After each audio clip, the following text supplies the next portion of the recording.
We need to be educated to the right to peace. We can create whatever we want, but if we do not have enough education to respect people.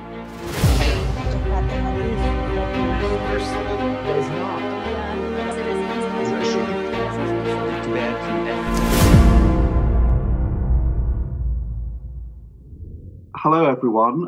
My name is Jonathan Cooper, and I'm going to be the facilitator for this very, very interesting session that we're just about to have with a remarkable and extraordinary woman who's devoted her life to the promotion and protection of human rights.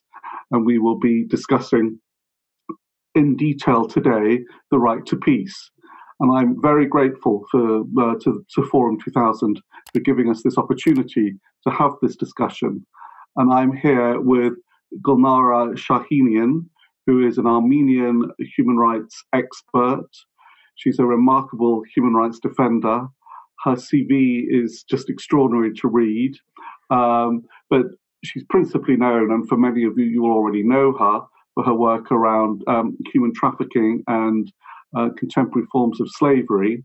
And she plays a key role in international organizations, mainly the Council of Europe and the UN, but she was the former special rapporteur on human trafficking. I just want to start by asking Gulnara, what is the right to peace? Thank you very much for introduction. Really, I'm a very humble person and you introduced me so well. But what I would like to mention prior to speaking about right to peace, about my mandate on slavery, because it is very closely related to what we will be speaking. You know, when the mandate has been, created in Human Rights Council, it was not mandate on trafficking, but specially mandate on modern types of slavery, modern forms of slavery, which was critically important because everybody recognized slavery has been abolished. We do not have the kind of slavery that we can call ownership. We have only trafficking, and everybody was speaking about forms of trafficking, but recognizing the mistakes that have been done before, that by declaration, by declaring abolishment of slavery, we didn't abolish it. And there are still people that are, socially dead. They are hidden in the houses, behind the doors of the houses of people, and have no rights at all, and perpetuate their, dependence from generation to generation. It is the reality of today. And that was critically important to recognize. And when we're taking this to right to peace, I wanted to take it also. When we speak about slavery, it's absence of all the rights, any rights, absence of absolute protection for a person. He becomes a subject for manipulation, object as a property for the person. So this is critically important when we speak about development, we speak about human rights, we speak about progress. If we do not recognize people who need our protection and stay blind to the situation in the field, we would never have the peace in our world. Because while speaking about peace, while speaking about a right to peace is a very wide concept that takes into consideration issues of human security and all the elements of, diverse forms of human security, diverse dimensions, and women's rights, and not recognizing rights of the people who really need protection. We will never have peace.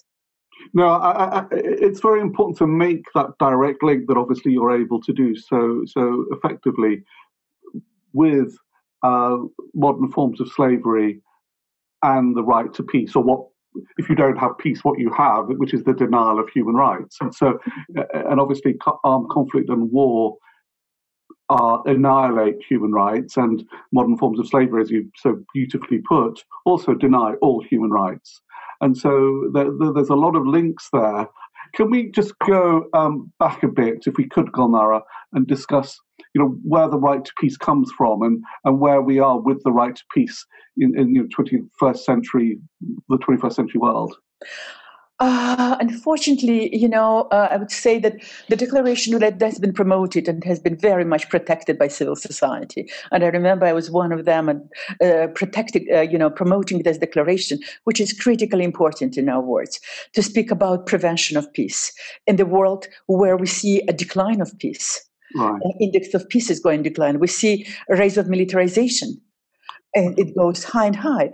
So we need to see the peace as a human rights of a person, as the issue, as a person to be protected. And that's why this concept is critically important to be brought up now.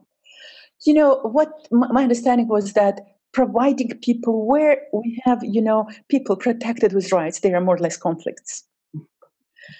Less conflicts, that less tensions. People know that they are governments who protect them. People know that they have access to their rights. People know, and this is critically important. When I'm coming from the region that just from the country which is just past the war, and the war is not still finished. We have still violation of the border, and we have violation every day. There was a peace agreement, but there is not a peace complete. I'm sorry, it was not a peace agreement. It is ceasefire agreement, but Right. not a peace agreement still. So there is still fear that the war will return. Okay, so I mean, it's interesting. Let's go to Nagorno-Karabakh then, and what's been happening there. Again, in just a few seconds, can you just explain the most recent conflict? Is that possible in just in a few seconds? I try my best because it has its root causes with the dissolution of Soviet Union, dissolution of Soviet Union, but also it is a right of people of Nagorno-Karabakh to peace.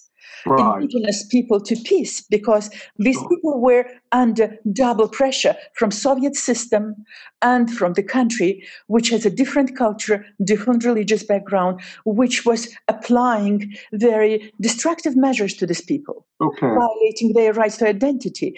And that was the burst to protect their identity. And what happened now, it is a new war. There has been a war in 1994 when they declared their independence. And there has been war. But again, this war has finished with a peace agreement. It was a ceasefire agreement, which didn't turn through the years into a peace agreement in 26 years. What happened now, it's a very interesting to analyze from the perspective, because all of these 26 years, the hatred, the politics of hatred and militarism have been taking place in Azerbaijan. Politics of revenge, that we have to take our lands back. What would it have looked like? And so you're there as this sort of independent UN expert giving effect to the right to peace in that tension between Nagorno-Karabakh, Azerbaijan, and obviously Armenia, and the general regional community as well as the global community. If you had that opportunity again, what would it look like?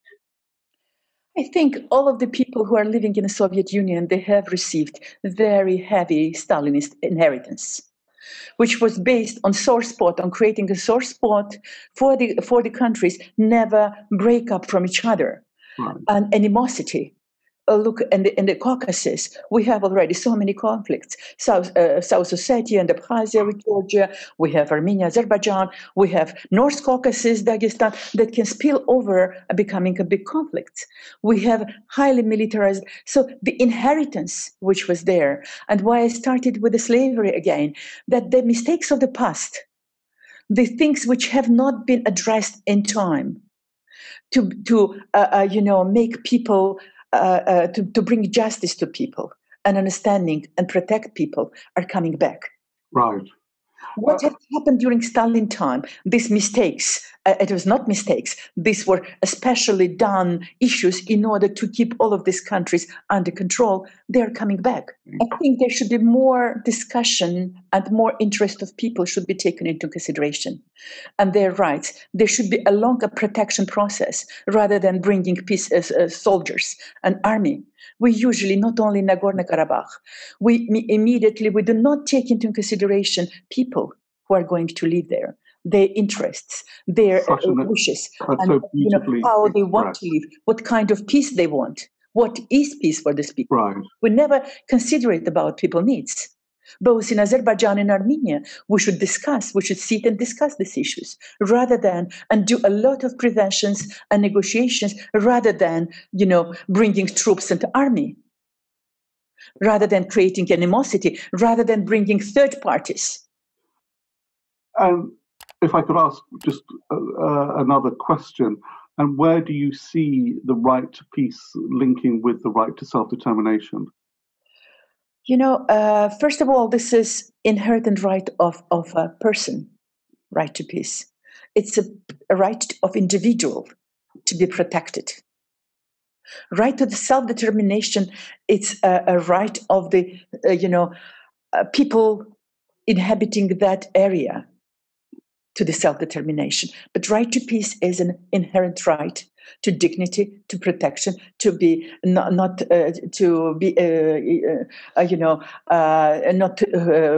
freedom from fear, freedom from want. All of these complex, issues, are very individual. They provide individual net of protection to the people.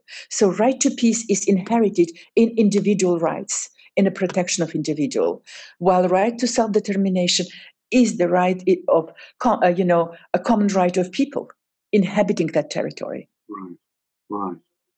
And to broaden it again, to very briefly, I'm afraid, to the right to peace and the climate crisis. Yes. What would your observations there be? It's a huge human security. It has a very transforming nature. It transforms entire, security landscape. And when I was telling this time, we were really, really depressed. Of course, during this war, all types of weapons that are not allowed by international conventions, that are forbidden, have been used against Nagorno-Karabakh, including phosphorus bombs that brought a very, very big destruction, not only to humans, not only to animals, but to entire forests and fields that will never be used. And it not only to this region, because, when we speak about climate destruction, it impacts on entire region. It's a huge problem. So it is not very much addressed now, but the issue should be addressed by the governments in a more deep sense. It's a right of people to live in a protected climate area, So this is really, I think that really when there are problems related to climate change, it's an amplifying political situation. It's a political climate, also and social and human rights climate. So it's created even a worse situation in the countries. Yeah, it creates instability, or it enhances instability, doesn't it? Absolutely. So, and then my final question would be, Gulnara, where do you see the future for the right to peace? I think, again, I started with slavery, speaking that we live in a world when we're creating, inventions. We change human genome. We speak about robot, but we do not have enough education to respect human rights, to respect human people. We need to be educated to the right to peace. We can create whatever we want, but if we do not have enough education to respect people, to respect people's dignity, to respect people's rights, we will never be living in a peaceful society. And right to peace starts from education of everyone. When I was traveling to some countries, I always like to travel to the very distant areas where you'll find the people who need your protection. So, and the people were telling me, I remember a person came saying that for 3 days I was walking in order to tell you that I was trained on human rights. The quality of education means a lot. Addressing the needs of the people. In other areas, people were saying, we do not need your human rights because using your human rights, you will put my brother into prison. And in our community law, we can protect him with our community. So there is not a good understanding of the quality education It has not been provided all over the world. People's interest in the field were not being considered into educational programs. Cultural aspects, special religious, special traditions. When you build educational programs, specifically when they speak about peace, you have to consider everybody's interests, everybody's, traditions, whatever they have done in their, whatever they believe in, and build on that. Not reject it. I'm not speaking about specific values, but I'm speaking about, in a general process, include the concerns that people have, include and build it in the framework of human rights, in the framework of right to peace. Other than that, I think in recent years, there have been some programs specifically in the distant places where just addressing that, just done in order to receive a dot saying that, oh, we have done human rights training. They have been not done very deep. They have not been considering people's needs, and that should be done. People should understand that this is what they need. Well, Gulnara, I could carry on listening to you for hours. You are inspirational, and I'm really inspired by the way in which you really get that human context of the subject that you're discussing and bring it to life. But I'm afraid that's the end of our interview. I can only thank you enough for having this discussion with me, and I hope very much at some point in the future we will meet again. So thank you very much. Thank Absolutely. You. And thank you very much. And I would like to finish our conversation with the hope that peace will be in Gaza, and people in Gaza would find the solution for their problem, the same as in other places like Kyrgyzstan and Tajikistan, and the same in Nagorno-Karabakh. Just the solution is extremely important for the entire world. And thank you very much for this discussion. Thank you. Thank you.